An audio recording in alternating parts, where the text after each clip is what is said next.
Thank you guys so much for being here. Yeah, that was I really appreciate amazing it. energy, Thank you for having us. guys. Have you guys ever been to North Carolina before?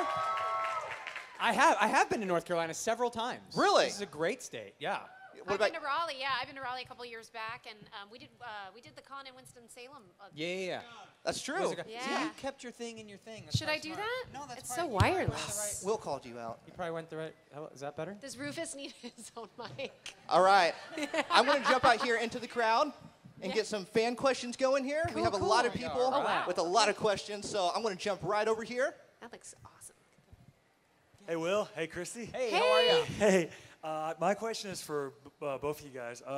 For Will, what is your favorite episode in Boy Meets World, and what's your favorite episode, Christy, from Kim Possible? Ooh.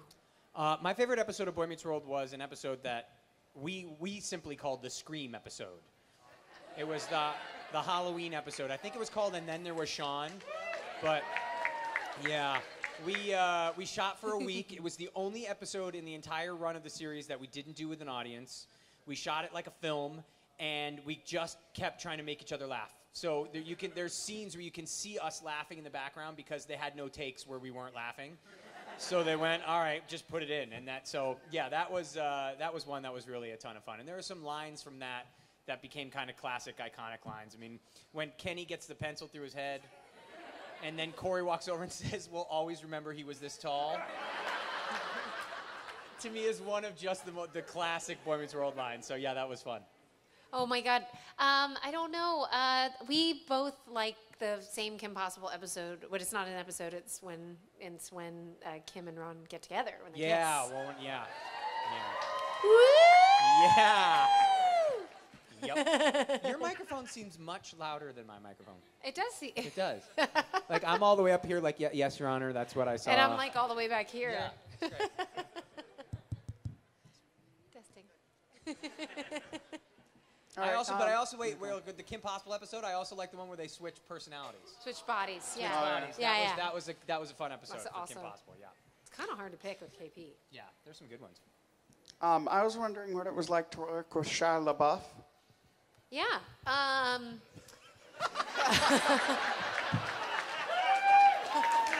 Yeah. That should be it. That should be the entire answer. There's your answer Next right question. there. Next question. No. I can answer it. Sorry. Shy's great. I haven't been in touch with him recently. I know a lot of people who have.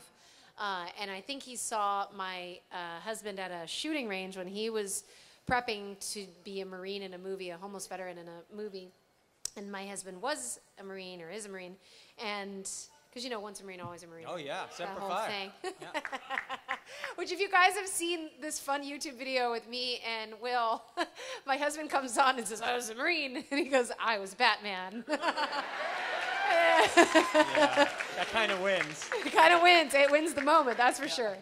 Yeah, what was I He saying? was really a Marine, though. So So he he- actually defended people. I played an animated character. But if Slightly different. if I was going to have Shia meet my husband at any point, though, I would want it to be at a shooting range because he intimidated him. It's kind of funny. So, but that's the last that I've heard of, me, my extension of me, my husband, seeing him. So it would be good to see him sometime, though. It'd be really nice to see him. Hey, my question is for Will about Boy Meets World. Yeah.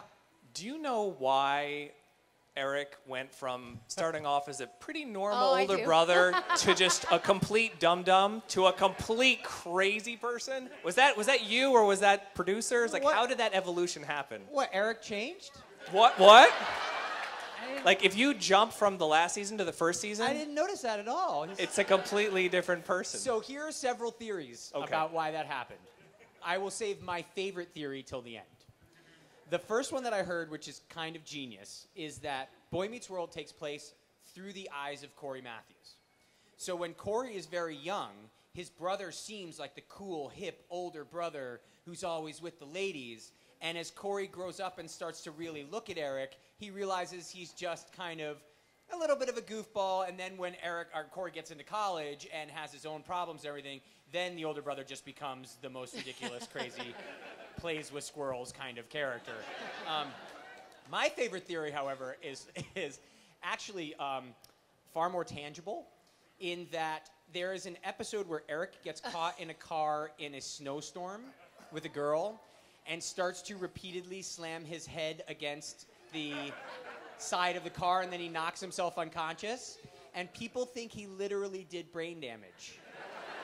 And so that's one of the theories, is that Eric did something to his brain by repeatedly slamming his head, and because the episodes right after that start to take him down a different path.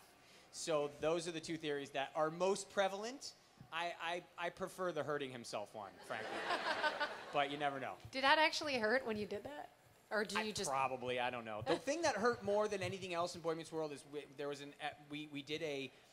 for some reason, we had a lot of for some reasons on Boy Meets World. Like, for some reason, we have a new little sister. But for some reason, the Matthews family opened a wilderness shop. And there was a character named Lonnie, who's a very tall blonde, who came to work there, and she would punch Eric Matthews. And it looked fun, but she was like 6 feet tall and wore these rings. And I came home every day just covered in bruises from this woman, like, hey, how you... I was like, oh. So that hurt more than anything else. Oh, man. Yeah. Hello there. Oh, hello. Question for both of you. Do you like my outfit? I love... Fabulous. You popped up, I was like, oh, hello. So if you could play any other Disney role, who would that be, and how would you play them differently? We've played, Great but we question. both played many different Disney... Right, but if you could pick any Disney character that you wanted and play it any way you wanted, who would you pick? That's pretty awesome. Okay, know who I I want do. you to go first, yeah. Okay, I would be the Beast from Beauty and the Beast. Yeah, I don't know whether that be of just voice work or actual live action, but man, that would be such a fun character. But wait, I played the character that I would want to play on Broadway. I was Belle. Well, la-di-da. Jeez. One for Chrissy, one for Chrissy. I already dropped the Broadway, too. Not like I played the character. I played it once on Broadway. All right, so then to extend on the question, if it wasn't that character, what other character would you like to play? Oh, man. These are hard questions. I mean, I always wanted to play a Disney princess. I don't know if I'll get that, that opportunity to voice a Disney princess, but like Why not? Kim's kind of like a Disney princess, Yeah, right? She's kind of she like... was. Yeah. Yeah. 100%, yes. Yeah. That was a good one. Yeah, I'm at a loss for that, but thank you. I'll think about that. And then probably at midnight, I'll be like, no. That's what I should have That's said. what I should have said. This is for Will. Were you surprised when the producers called you to do Bumblebee for Transformers: Robots in Disguise? Oh, for the first Transformers, Yes. when Bumblebee finally spoke again. Yep. Yeah. Well, the funny story was I went in and met with the producers and read for them. So if any of you out there aren't Transformers fans, there was an amazing show called Transformers Prime, and it was the one where where Bumblebee did not speak. He just did the beeps and bops, and I went in and read for a character called Blue Streak. Oh. And I met with them 10 or 12 times. We talked a while, and then they called me and they said, actually, you haven't been auditioning for Blue Streak. It's been Bumblebee, and we want you to come in and voice him. And it's the first time he'd spoken in like 15 years. So that's I so cool. didn't even know that I was reading for Bumblebee. So it was really, really cool. Yeah. Has that happened to you before in other things that you've auditioned for where they've like switched the script? Literally, And they made me Bumblebee? Literally switched the script? Not Bumblebee, but like another character. Like Yes, you've gone I've into had, audition. yeah, for one thing, and then you end up something else. Yeah. Huh. I originally read for Topanga, and You just didn't have the hair for that. yeah. Actually, I did. Oh yeah, you did. No, it's just that Danielle was so good, she took the part. From me. Yeah. Hey, how's it going, man? Hi. Hey, my question is, could y'all sing the Kim Possible theme song? I don't sing it though. Christina Milian You don't sings sing it, but you sing well. I do not. So Oh, are you gonna do it? You're not gonna do do it. the naked. I don't remember the naked mole rap. I think. Sorry. All these years later, he can't I remember think that. I remember like the first line. The yo, listen up, Happy Halla from Ron. That I remember. Yay! There you go. Give it up. Now you sing the whole Okay. opening theme song. Say the word, make a call, and I'll be there. Anytime, anywhere. Have you heard that I'm all about saving your world?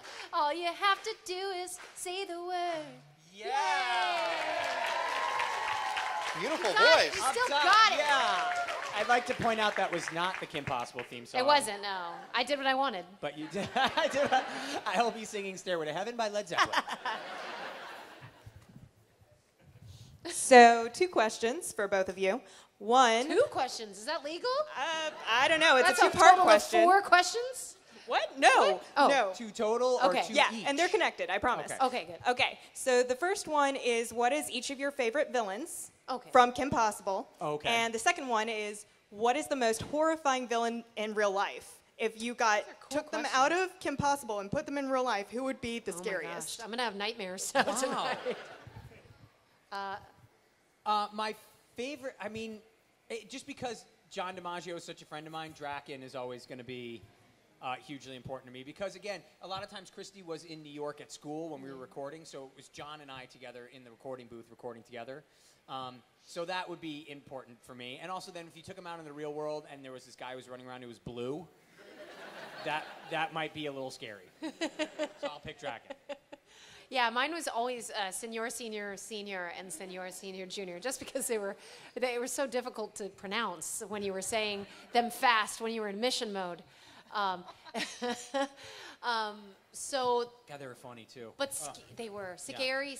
If you were to put like the clown from It, like Pennywise, in the world of Kim Possible, that would be terrifying. Wait, was that the question? Is taking That was any- that second part. Was if No, you I put think a you different villain. No, you misunderstood the second part. The second part is if you. Oh, I that's thought it was. amazing. I and- just and do you what were I on want up Broadway. here. About to drop this mic. No, what she's saying is if I understood it, if any of the Kim Possible villains were taken out of the cartoon and put into the real world, which one of them would have been Oh. the scariest? Oh. See, I think I'd want to hit like the clubs with Senor Senior Senior and Senor Senior Junior. Like, I just want to meet them. They seem like the most fun. You went with it. I don't That know was why interesting. Pennywise. It's terrifying. That's why I said I was going to have nightmares. What kind of things do you have to do differently when you're doing voice acting instead of acting in front of a camera, and which one do you prefer? Sure. Good question. Yeah. Go ahead. I think I like, it depends on where I'm at in my life. I think like there's times when being a voice actor exclusively has been really relaxing. I've always thought that it's a lot less pressure. And I really love working with other voiceover actors who also happen to be like somebody like Will is like so inspirational. He has done so many different voices so well. And then he also is really awesome in front of camera. I like him. So I say these things. But really, though, the whole voiceover actor community in Los Angeles is just there's such wonderful people in general, and there's no competition. And then there's a lot more stress and competition and just in general of, where's my next job going to be when it comes to being on camera. So, I do enjoy being on camera, though. I mean, it's just very competitive sometimes. Yeah, there kind of really takes is the a huge fun out of it. difference. It's true. There is a huge difference. And at times, I mean, for me, saying, do you prefer on camera or voiceover, it's like saying, do you prefer pizza or cheeseburgers?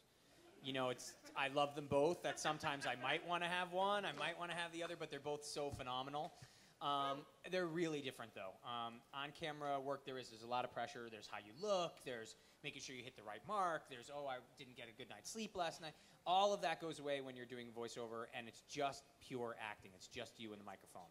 And there's something very liberating as an actor to do that.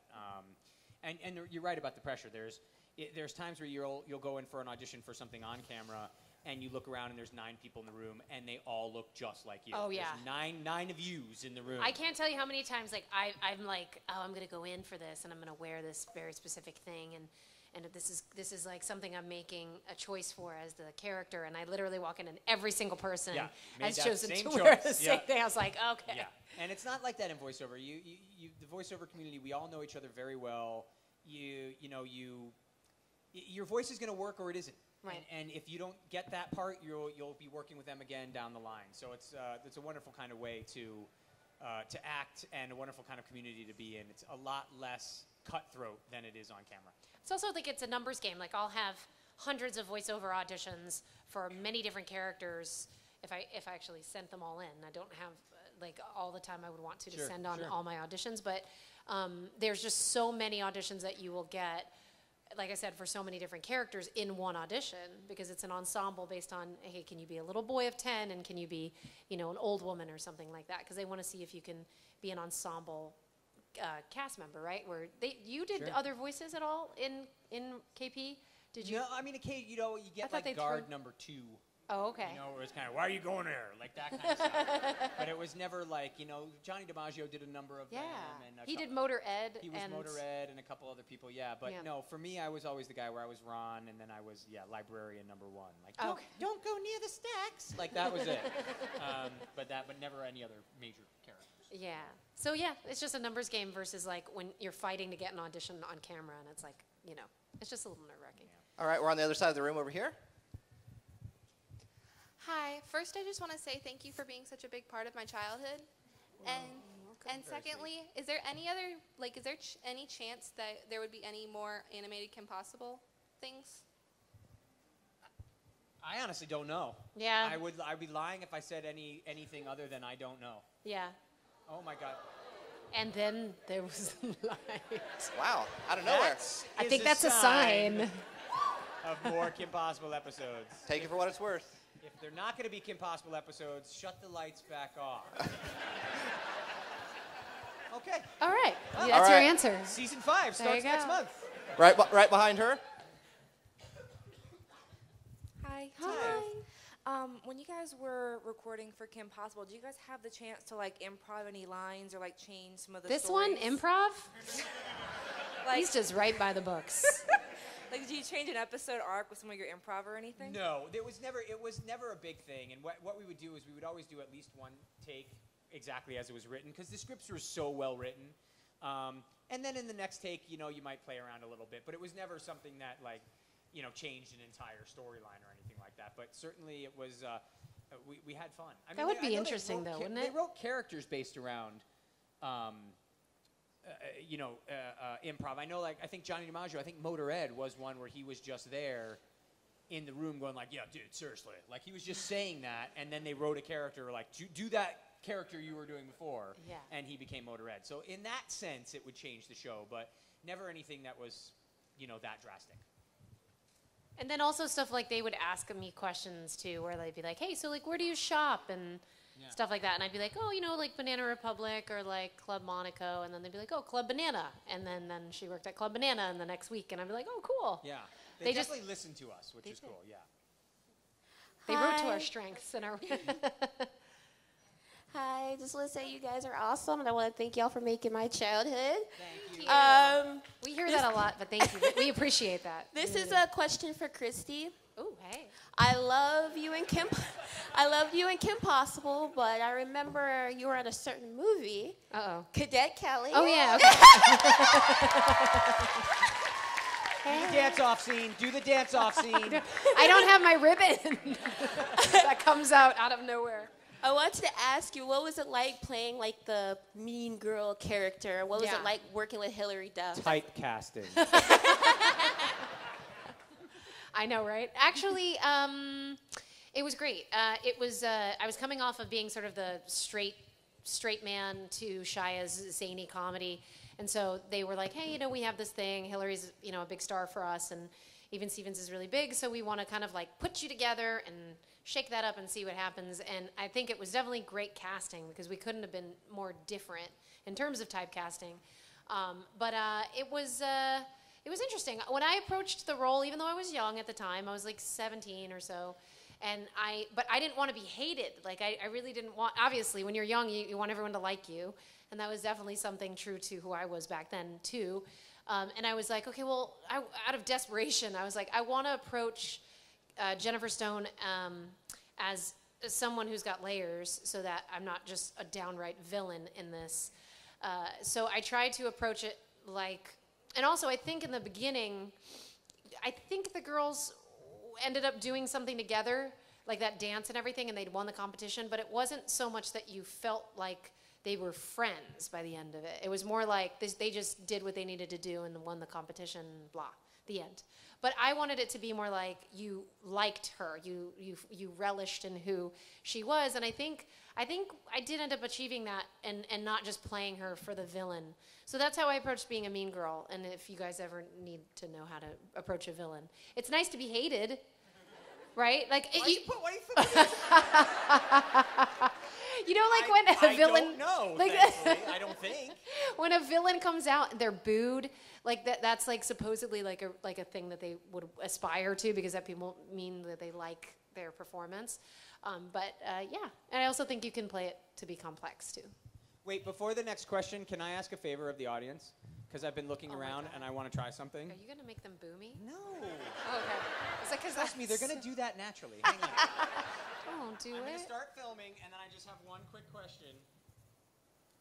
Can everybody dressed like Kim Possible please stand up? Oh my goodness. Well, good job, guys. I saw a lot of you. So awesome. Thank you. I just saw all of you, and I was like, I gotta get that. Oh. And All right, season who's turning 5's off the been lights? canceled. And yes, There we go. God, That's better. I'm like, Whoever was asking, yes. I guess no more Kim Possible. Pennywise episodes. coming. What's happening? I know what's happening here. All right, right back here. David Tennant's doing something.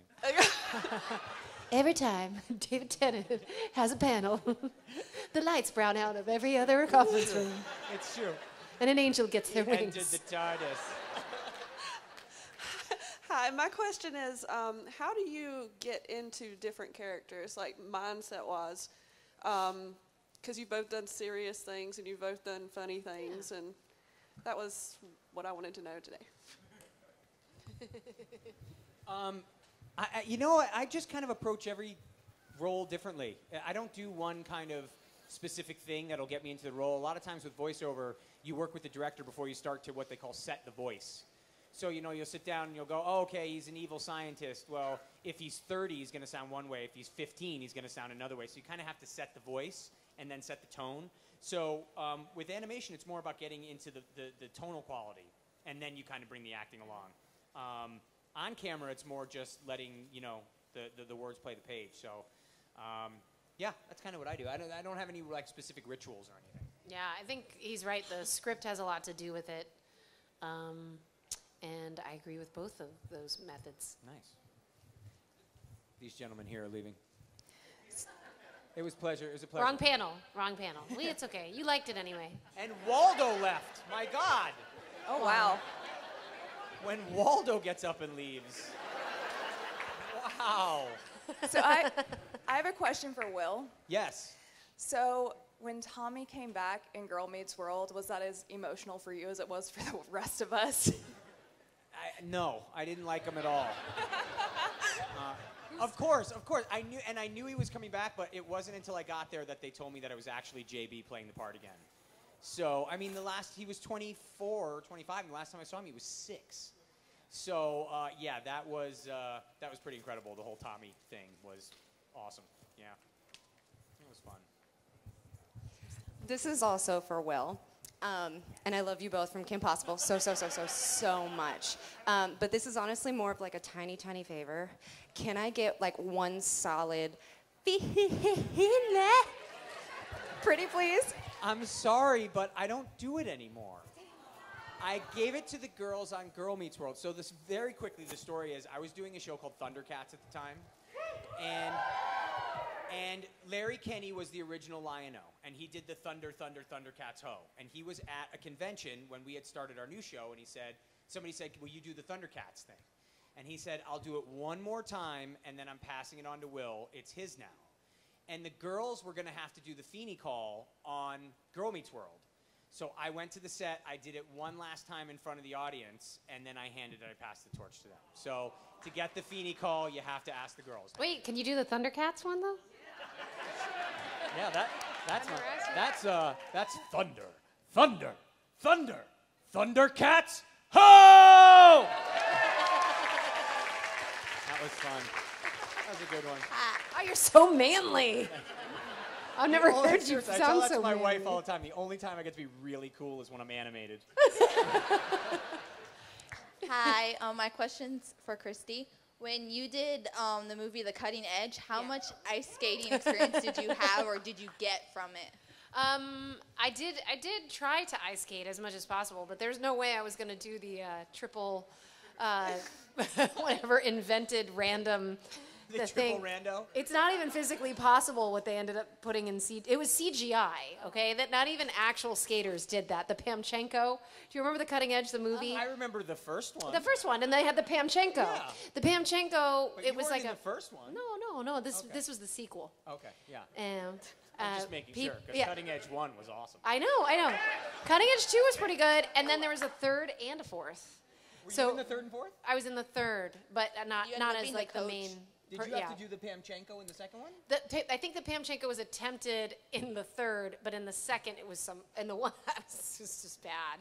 It was bad CGI and it was bad. Like there was a triple axel happening while I was literally in the air doing like some strange 360 arabesque thing. It was odd, but I didn't do that. That was fake. Yeah, I was talking about the ice. But I did. So this is what they'll do when you do sports, and you did a hockey movie. I did. HE double hockey stick. Yeah. Was that a DCOM? Was that like a Disney Channel original movie, or was it like a World of Matt ABC? Maybe.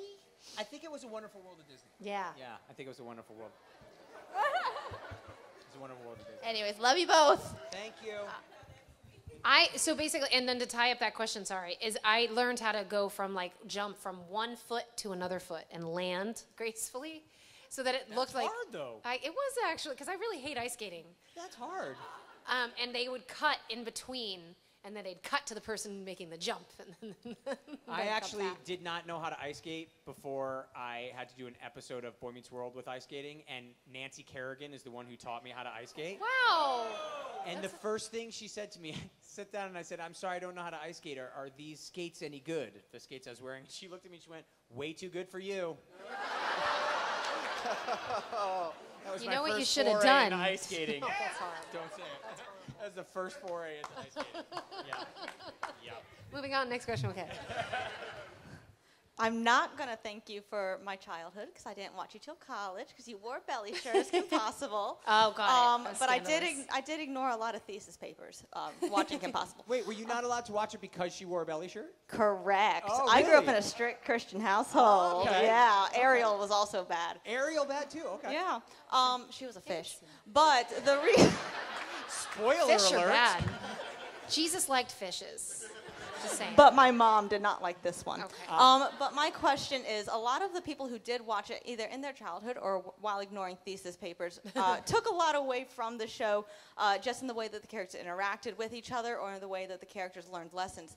While acting as the characters, did you guys take anything from the characters that you actually still apply to your own lives? And if so, what? Yeah. That's a great question. It is. I'm not going to answer it, though, because you're in a belly shirt.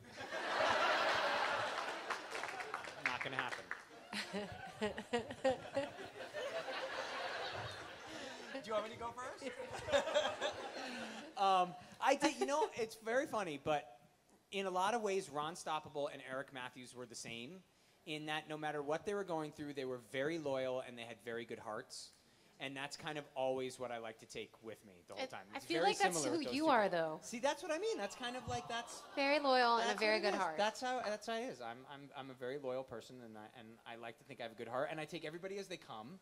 I don't put anybody in groups. I'm never talking about I hate this group of people. That it just takes too long. I can't do it. I just have to take every person as they come, and I think both Eric and Ron were like that. So I think I took that away from them. Yeah, that's really sweet. Kim, I was very aspirational to be like her. I mean, I think that those are some big shoes to fill in reality. But the whole mantra of you can do anything, I think definitely got me through some harder times in my 20s. And knowing that, people, I actually don't think I really understood how much she affected people's lives until we started doing cons and seeing you guys and seeing how people appreciated it. And it's been so wonderful to see it. And then, of course, it's come back in a big way, and there's a new generation and all sorts of things. So, yeah, I mean, I just love Kim Possible. Everything that she represents, the bravery and... You're super driven, though, too. And that's kind of like her. Oh, cool. Like you in your life. But you are.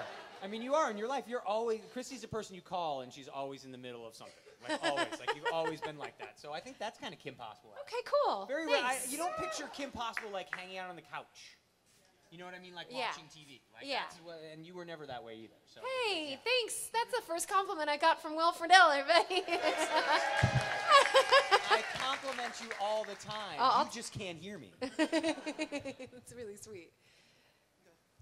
Hi. Yeah. This is from Miss Romano. Okay. And You can just go home, Will. so, what was your favorite part about being on Broadway? And since everything is getting a Broadway reboot, would you play Kim on Broadway? Oh my gosh, how cool would that be? Kim Possible. Possible The on Broadway, Broadway. musical. Wow. Wow. It could happen, man. You never know. Absolutely could. Yeah, of course. What rhymes I mean, with Naco? Taco. There you go. Yeah, no, that'd be amazing. Being on Broadway was fantastic. It just burnt me out. I was Belle, right? And Belle is on stage 90% of the time, and she's like dancing with dishes and falling and getting chased by wolves and then dancing with the beast. And you get like 10 minutes off stage. So I just remember even at 19, when I was actually in good health and fit, I was exhausted though by the end of the day. And I think what made the difference for me is the audience appreciation and that, I guess you would say, engagement with your audience like we're doing right now. For them though, it's almost immediate because you're singing and there's a vibe that's happening. It's just very magical every night. And then on top of that, doing sort of a Disney production is also kind of magical. It's like you're actually living the magic. So yeah, I had a Who was the Beast? Who played the Beast? Steve Blanchard was my Beast, and he was one of the original Beasts. Oh, okay. He was quite a lot older than me. I was like their youngest Belle they'd ever had to date on Broadway at 19. When he was like 45 or something crazy. Yeah, it It's was like a little basically my age. You make it sound like the guy's dead. He was in like his 40s. Hey guys, I had a question it's kind of for both of you. It's the episode where Ron, it's actually 2 episodes, but where Ron becomes the evil Ron. Okay. Yeah. What was that like to play that? And then how would an evil Kim be? Oh, good question. Evil Ron, anytime Ron got to switch it up, whether it was Evil Ron or when he became the monkey kung fu master or anything that kind of took him out of just his Ron-ness was always a really cool thing to play. I loved that. Yeah. I kind of, it's funny because I'm doing Big Hero 6 with a lot of people. You can say it. Everyone knows. I'm in it. Okay, too. yeah, with him. No, they announced it already. He's yes. And it's I'm bad in that, and it's Bob and Mark. She plays a bad character. The acting is good. She plays. I'm bad in that. I'm really bad. I'm bad. I'm just awful. But I play a bad character, and then I kind of approached it, and they were like, yeah, they kind of like edged me towards being a little bit like him, but then they were like, but no, we want her to be more sarcastic, a little more like just a little like rough around the edges, and so it was fun to kind of experiment with that, and so. I guess Kim would just be a lot more annoyed if she was a bad Kim, because she lets a lot of things slide when it came to Ron. She I have to say, you know what it would to me, what a bad Kim would be like? Shigo. Yeah. That's kind of bad Kim to That me. is was bad Shigo. Kim. You know, that's how she was. They say they're kind of the opposite sides of the same coin a little bit. Yeah, absolutely. So, yeah. Polar opposites. Yeah. I see one over there with their hand politely raised. Hey, I guess it's me now. But so this is for Will. In the episodes of Teen Titans Go that you helped write, to what extent do you write those? Like, is it mostly you, or is I wrote those. Oh, very cool. Yeah, it depends. The very first episode that I wrote was the first episode of the series, and they hadn't really set the tone for the show yet. So that one, my name is on it, and some of the dialogue is mine, but they really drastically changed that because I wasn't in the room. So all the people that were doing Teen Titans Go had just done Thundercats, and I was writing for Thundercats, which was a very serious fantasy kind of related show, which is what I love and love to write. So when they started doing Teen Titans Go, I didn't realize they were going that far with the comedy. So while it certainly says the pilot episode was written by me, some of the dialogue was mine, some of the story was mine, but they drastically changed that one. The next one, or the next 2 that I did, I can't remember if I did 1 or 2 after that, were much more mine than the first one. But there's still, you know, when you're not in the room and you come in as a freelance writer, you don't necessarily know where they're going in the series, so they have to change a lot. I was much more involved in Thundercats, to where the second or third episode of Thundercats that I wrote was 99% me. But they do change things here and there. And, you know, the Girl Meets World episode that I wrote, you write it, and then you sit in the room, the writer's room with everybody, and then everybody kind of adds their 2 cents. And that's for every script. So by the time you're done, it's kind of your story, and some of your dialogue is there, but everything else, everybody else is thrown in on, and that's just kind of par for the course. And Guns N' Roses plays in the background. All right, this question's also for Rufus. If you guys could have one gadget in real life from the show, what would it be? Oh, the grappling gun. Somebody had a really great, one of you Kims out there had a great grappling gun. Or hook. It's not, we weren't allowed to say the word gun. Yeah, that's right. It was the hair dryer, whatever. We couldn't say gun. Yeah, she actually has a hairdryer with like a grappling. Hold it up. Hold it up. It's so cool. There it is. Nice. Is that it? Nice. Is that the one? That's it. That I talked to earlier? Nice. It's really cool. I think I just want the actual communicator. Would be cool. And does Rufus have any answers? Here you go. Here's your communicator. No, there's too much going on. Communicator was just Wade telling me where to go.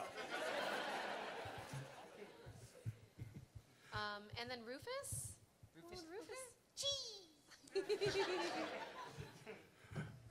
Hi, my question's for Will. Yes. First, Will, thank you so much for giving me a Batman that I absolutely loved as a child. Oh, thank you. It was amazing. Thank you. And my question for you, kind of a two-parter. What was your favorite villain from that Batman's Rogue Gallery, and your favorite one that was a cameo from the original? Oh, geez. Okay. Cameo from the original is easy. That's Return of the Joker. Not only because the Joker's the Joker, but because I got to sit next to Mark Hamill for a week and a half as he voiced the Joker. So when I'm in between Kevin Conroy and Mark Hamill for 10 days, that's a really great 10 days. So that was, yeah, that's great. The new characters, there were some. I thought Ink was incredible. I thought the way they portrayed her, drew her, voiced her was all amazing. But I think one of the most iconic scenes of Batman Beyond was, I don't think had ever been done before or since, and he was fighting Shriek, who's, for people to know, is a villain who uses sound. And at one point, they shut off all of the sound on the show. So you're watching an animated show that for 15 seconds is silent with a fight scene going on. And it was awesome. So that, to me, will always stick out. Yeah, those are cool. You're welcome. Thanks for the question. Hi. My question is for both of you. But I remember there was a Disney Channel commercial about voice acting, and Christy, you had said that you get to go to work in your pajamas. Did that happen? Could you guys actually do that? I feel like there was definitely some hungover days that I became in my pajamas. Yeah. Wow. Again, we didn't record together, so the other end, now picturing Christy hungover and in her pajamas, certainly puts a different shift on it. I was at college. Not that that's an excuse, but yeah. I never went in my pajamas, but my friend Jason Marsden one time literally showed up in his bathrobe just to say I did it one time. Yeah. So back in the Disney Channel original movie heyday, there were these commercials where you guys would sometimes draw the Mickey Mouse ears. You did that? Did either of you get to do that? You did. I did it, yeah, but you never did it? Oh. Did anybody on YouTube ever animate yours to see what it actually looked like? Have you seen those? I know that they have. There's some people that on YouTube went and animated what the actual shapes were, and some of them were dreadful. Oh, that's hilarious! Oh, I want to see that. Yeah, you should definitely go check those out. No, I was never given the opportunity.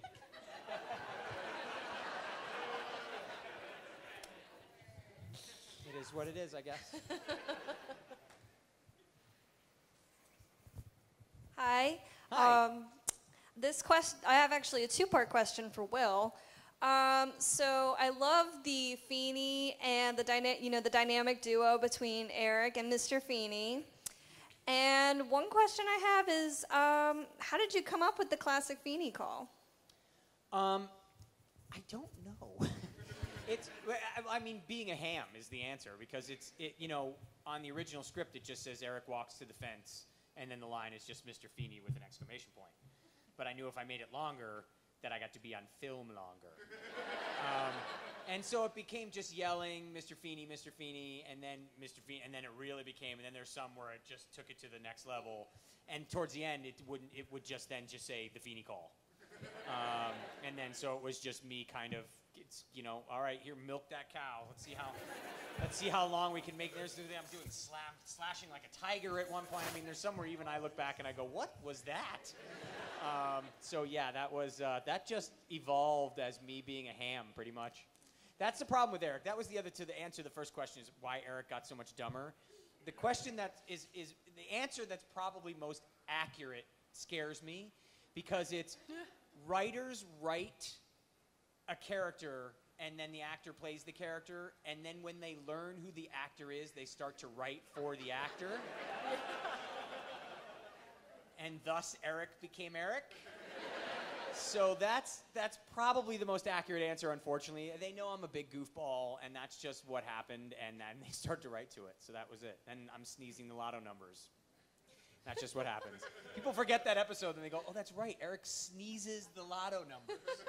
So yeah, very strange episode. All right, Paul Stanley has a question. Yes, I do. If Kim and Ron could team up with any superheroes, which one would they be and why? Please say me. Paul Stanley's not a superhero. We're superheroes of rock and roll. There you go. That's true. That's true. That's a good question. That's true. That being said, I'm going to stick with Ron and Batman.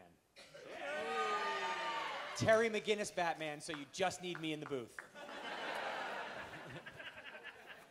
Yeah, I mean, didn't you have a really great moment with Adam West, though, as the Fearless Ferret? With the Fearless Ferret, yeah. There's an episode that really cool. It's one of your favorites. Right? It is one of my favorites, and I got to speak with Adam about that at a convention. It was very, very neat because it mirrored Batman Beyond. Yeah. It was old Batman teaching young Batman, and here it was the old Fearless Ferret trying to teach young Fearless Ferret. So they kind of took off on it, and then they get Adam West to play the part. It was really cool. Yeah. Who would Kim want to be with? Kim? Black Widow. That's a cool Black answer. Widow. Okay, That's we'll go a with cool that. answer. Yeah, Black Widow's pretty awesome. I've seen the meme where they've said that you realize that Kim and Ron grow up to actually be Hawkeye and Black Widow. Hawkeye and Black Widow. Yeah. And the other one I just saw was that it was like Jessica Chastain and Chris Pratt would be a great adult Kim and Ron. Yeah, they would. They would. I thought would I be love kind her. of interesting. Hey y'all, just a quick question. In Kim Possible, how did the Nako come to be? I don't know. I think they just were writing it up, frankly. I think Bueno Nacho became such a thing. Yeah. That knowing Mark and Bob, who created the show, they thought the word Nako sounded funny and went from there. Yeah. Like literally, it was probably something that simple. Hi, my name's Mariana. My question is, if you guys could recreate one episode in real life, which one would it be?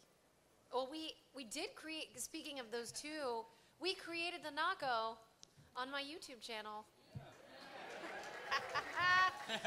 Shameless plug. Shameless plug. If you haven't subscribed, you go and do that. But a live action Kim Possible. They should have made a movie. No, I don't. Did somebody just say they should have made a good one? I just heard that. And then her friend was like, shut up, shut up. I totally heard that. Wow. I'm not saying it. That was funny. Finally, Shigo gets to speak. Hi, guys. So my question is for both of you, and it's, who was one of your favorite actors or actresses to just go with, like maybe you had really good chemistry, or just how professional they were? On Kim Possible or? Any of your Anywhere. shows. So like favorite Yeah. actor to work with ever? Yeah. Me? No, Oh, you go Will, first. that's so nice of you. I mean, again with the compliments. That's again. 2 in one day. Absolutely. What Christy, did I do? I'll answer actors. No, I meant you go first. Of course it's you. Of course it's me. Yep. Who would you pick? Who was your favorite Oh, actor you've ever worked with? Oh gosh, that's weird. I don't know. I can't. She has mom brain. Can we let me give you a very quick story about Christy's brain.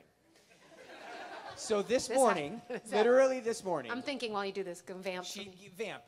She's got her new little baby, ugly little kid. And she's in the baby Bjorn, and they're going down an escalator, okay? We then get to a second escalator, and Christy stops and goes, yeesh, I gotta be careful. This is the first escalator I've ever been on with her.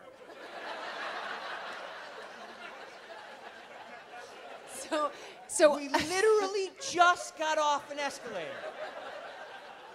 So there's the YouTube comments, okay, on our episode or whatever. People are saying, Christy, you're like the weird friend that everybody has, and you just have to love her. So that's totally me. But that's no, my it's just vibe. totally your brain. Like, I looked at her, I went, we were just really on an escalator. Yep. So, yeah, that was funny. I'm looking at my IMDb. You're looking at your IMDb? So I can figure this out. I don't remember what I've done. Here are the actors that really made an impression on me.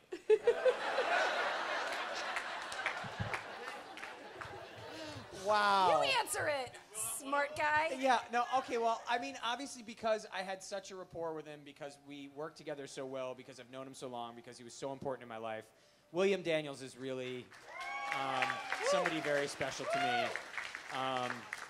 That being said, even though we only had 2 or 3 scenes together because we couldn't be on camera and not start laughing, I have to put Ryder Strong in that category as well.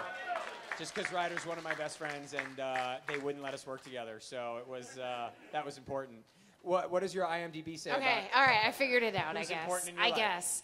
I don't know. I like Donna Pascal. She played my mom on Even Stevens, and she was such a pro. She'd been in the business forever. She was in Saturday Night Live, and she just had some really amazing stories. And she was a teacher at Beverly Hills Playhouse, so she was like a real acting teacher, and she knew how to foster the young talent. Like and all a that. mentor. Yeah. Yeah, So I like she that. she That's was what like Bill one of my was, yeah. first female mentors, I think. Yeah, that's cool. And then of course, I mean, actually working with Shia, even though sometimes it could be difficult.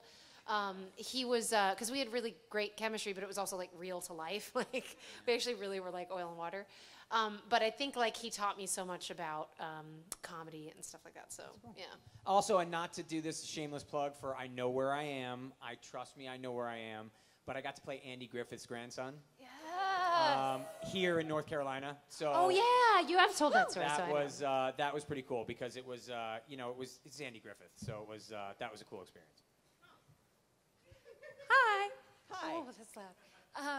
So I have 2 questions really quickly. One, if you could do any of the moves that your Kim Possible characters did in real life, what would you do? And secondly, because you had a Willy Wonka bar thing, what is your favorite scene from the original Willy Wonka and why? I watched it yesterday. It's so good. It's so good. I watched it yesterday.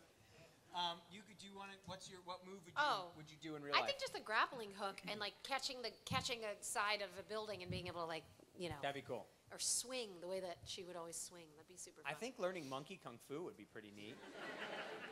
And the Willy Wonka, I tear up 2 times during Willy Wonka. It's my favorite movie of all time. When he first opens the door to the main room and he says, "Take a breath, count to 3," and then the song starts, gets me every time.